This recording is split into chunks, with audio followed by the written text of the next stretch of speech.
শত্রু থেকে ভালো বন্ধু আর কেউ নেই।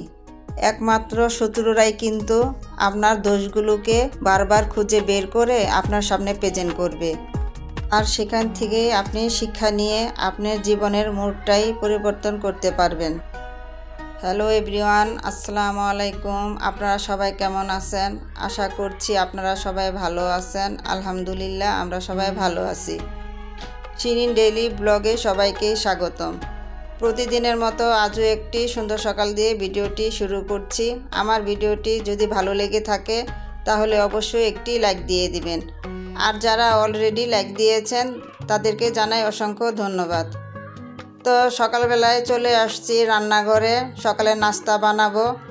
আজ যেহেতু ছুটির দিন, একটু দেরি করে ঘুম থেকে উঠেছি।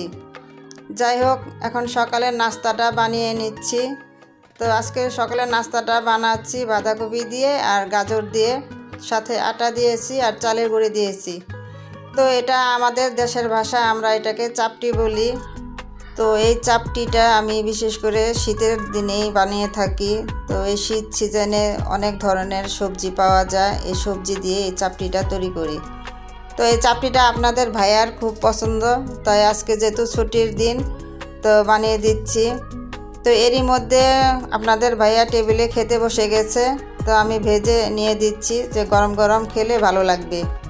তো আজ যেহেতু ছেলের ছুটি, ভার্সিটি মানে বন্ধ, ছেলেকে আর ডাকিনি, ও একটু দেরি করে উঠবে। তো খুব ভোরবেলায় কিন্তু ঘুম থেকে উঠেছি। তো ফজরের নামাজটা পড়ে আবার কিছুক্ষণ শুয়েছিলাম। তো ভাবতেছি যেহেতু ছুটির দিন কিছুক্ষণ শুয়েই থাকি। তো ঘড়ি কিন্তু আর ওটা বোঝে না, ওর গতিতে চলতেই থাকে। যাই হোক, এখন হয়তো 9টা কি 9:30 বাজে। তো উঠে নাস্তাটা বানিয়ে নিলাম। তো আপনাদের ভাইয়া আর আমি একসাথে বসে খেয়ে নিছি। তো ছেলেকে তো আর ডাকিনি, ওর মতো উঠে নাস্তাটা করে নেবে। তো এখন সকালে যে নাস্তা করার পর যে প্লেট গ্লাসগুলো হয়েছিল, এখন আমি এগুলা ধুয়ে নেব। তো এরই মধ্যে আপনাদের ভাইয়াকেও আমি একটু বাজারে পাঠিয়েছি, কিছু হালকা পাতলা বাজার করতে হবে।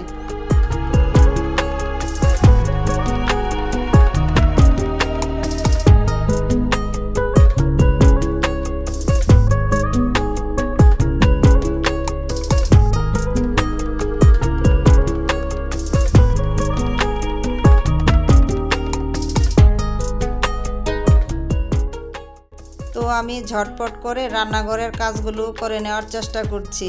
আপনাদের ভাইয়া যেহেতু বাজারে গেছে, তো বাজার নিয়ে আসলে তো কিছু কাজ আমার আবার বেড়ে যাবে, ওগুলো আবার গোছাতে হবে। আর রাত্রে অফিস থেকে আসার সময় প্রায় 5 কেজির মতো আলু নিয়ে আসছে। তো আলুগুলো আমি সকালবেলায় গুছিয়ে রেখেছি। তো এখন আমি রান্নাঘরের কাজটা প্রায় করে ফেলছি। আর এটা না আমার প্রতিদিনেরই কাজ, পানি ছিটে পড়ে থাকলে আমার খুব খারাপ লাগে। তো আমি 7-8টার সাথে মুছে দিলাম। যাই হোক, এখন এই রান্নাঘরে আমি নতুন করে ছোট্ট একটা নিয়ে আসলাম, ফুল গাছ নিয়ে আসলাম, কয়েন প্লান্ট। তো এই গাছটা যোগ করাতে কাউন্টার টপটা মনে হচ্ছে যে লুকটাই চেঞ্জ হয়ে গেছে, আরও দেখতে ভালো লাগছে। আসলে গাছ খুব পছন্দ করি, তো মানে আমি ছোট ছোট জারের মধ্যে আমি আসলে ফেলে দেই না। অনেক জারই আমি এখন ঘরের মধ্যে রেখে দিয়েছি, যখন ভালো লাগে এমন ছোট ছোট জারের মধ্যে আমি কিছু গাছ রেখে ঘরে যে কোনো জায়গায় আমি রাখি, আমার কাছে ভালো লাগে। তো এরকম যদি ঘরের মধ্যে বেশ কিছু গাছ রাখি, দেখতে আসলেও ভালো লাগবে। যাই হোক, এরই মধ্যে আমার ছেলে সকালবেলা ঘুম থেকে উঠে ওয়াশরুমে চলে গেছে। তো যাওয়ার সময় বলতেছে, আম্মু তুমি কিন্তু আজকে বেডটা গুছাবা না, আমি গুছাবো।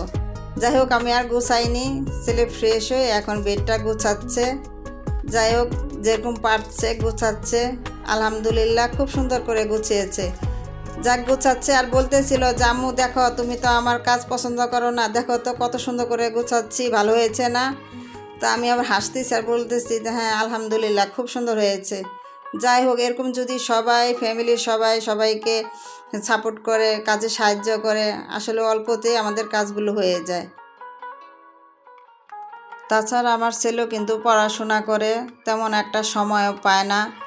যাই হোক, যতটুক সময় পায় অতটুকের মধ্যে আমাকে অনেক সাহায্য করে, তার জন্য আমি আলহামদুলিল্লাহ আল্লাহর কাছে শুকরিয়া। যাই হোক, এর মধ্যে আমি ঘরটাকে ঝাড়ু দিয়ে নিচ্ছি। কত ময়লা বের হয়েছে, প্রতিদিন এইভাবে না ময়লা বের হয়, আসলে শীতের দিন দেখে হয়তো তাই। যাই হোক, কথা বলতে বলতে অনেক কথাই বলে ফেলছি। চলে আসলাম রান্নাঘরে। এখন দুপুরের জন্য রান্না করে নেব। আর আজকে আমার সবজি কাটাকাটি করতে হয়নি, আমার সাহেবই আজকে সবজিগুলো কেটে দিয়েছে। আর এরই মধ্যে কিন্তু আমি পাশের চুলায় ভাতটাও বসিয়ে দিয়েছি। ভিডিওর এই পর্যায়ে এসে বরাবরের মতো আজকেও আমি আপনাদের রিকোয়েস্ট করব, যারা এখনও আমার ভিডিওতে একটি লাইক দেননি প্লিজ একটি লাইক দিয়ে দিবেন। আর ভিডিও রিলেটেড একটি হেলদি কমেন্টস করে দিবেন তখনই যখন আমার ভিডিওটি আপনাদের কাছে ভালো লাগবে। আর এই ধরনের লাইফস্টাইল ব্লগ যদি দেখতে পছন্দ করেন তাহলে অবশ্যই আমার চ্যানেলটিকে সাবস্ক্রাইব করে আমার পাশে থাকবেন। যাই হোক, কথা বলতে বলতে অনেক কথাই বলে ফেলছি। আমার এদিকে সবজিটাও রান্না হয়ে গেছে। এখন আমি মাংসটা রান্না করে নেব। তার জন্য আমি সব কিছু উপকরণ দিয়ে একসাথে মশলাটা ভালো করে কষিয়ে নিচ্ছি। এখন আমি মাংসটা দিয়ে দেব। তো এদিকে আমি মাংসটা কষিয়ে নিচ্ছি। তো সাহেব ওদিকে নামাজে যাওয়ার জন্য রেডি হচ্ছে। তো ওদিক থেকে বলতেছিল যে আজকে যেহেতু শুক্রবার নামাজ তো আমাদের আছে, তো তুমি ঝটপট করে রান্না করে গোসলটা করে নিও। যাই হোক, এদিকে বাপ ছেলে একসাথে নামাজে চলে গেছে। তো আমি মাংসটা বসিয়ে দিয়ে এখন সালাদটা কুটে নিচ্ছি।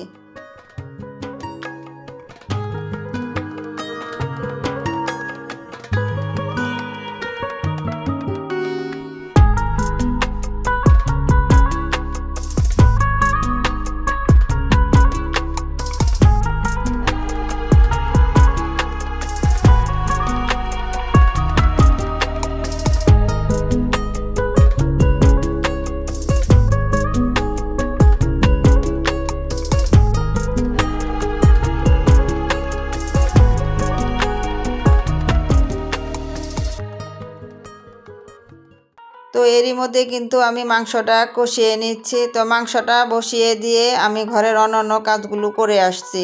আসলে হয় কি, সব কাজ কিন্তু ক্যামেরাবন্দি করা যায় না, অনেক সময় দেরি হয়ে যায়।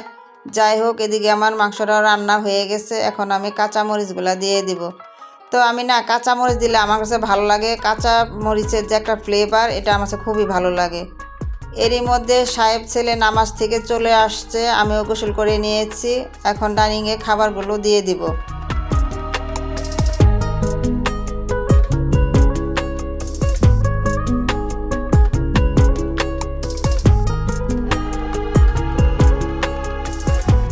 তো আমার আজকের ভিডিওটি এই পর্যন্তই। দেখা হবে পরবর্তী ভিডিওতে। সবাই ভালো থাকবেন, সুস্থ থাকবেন, আমার জন্য দোয়া করবেন। আর আমার ভিডিওটি যদি ভালো লেগে থাকে তাহলে অবশ্যই আপনার আত্মীয় স্বজন বন্ধু বান্ধবের কাছে বেশি বেশি শেয়ার করে দিবেন। আল্লাহ হাফেজ।